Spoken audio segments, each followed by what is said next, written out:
বিসমিল্লাহির রহমানির রহিম। সবাইকে শুভ অপরাহ্ন। বাংলাদেশ ক্রিকেট বোর্ডের পক্ষ থেকে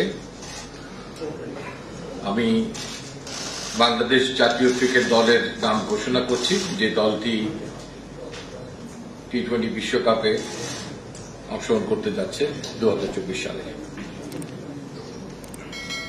মোহাম্মদ নাজমুল হোসেন শান্ত দলনায়ক, তাসকিন আহমেদ ভাইস ক্যাপ্টেন, লিটন কুমার দাস, সৌম্য সরকার,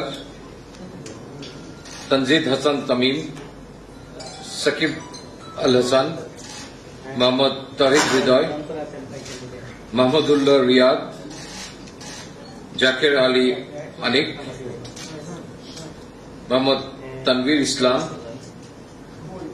শেখ মাহদি হাসান, মোহাম্মদ রিশাদ হোসেন, মোহাম্মদ মুস্তাফিজুর রহমান, মোহাম্মদ শরীফুল ইসলাম এবং তনজিম হাসান সাকিব।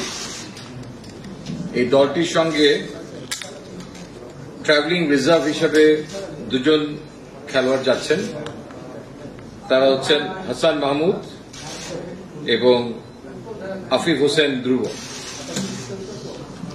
এবং উল্লেখ্য যে বিশ্বকাপের আগে ইউএস এর সঙ্গে আমাদের 3টি টি-20 ম্যাচের সিরিজ আছে, সেখানে এই দলের সঙ্গে সংযুক্ত দুজন ট্রাভেলিং রিজার্ভও সেখানে অংশগ্রহণ করবে। ধন্যবাদ।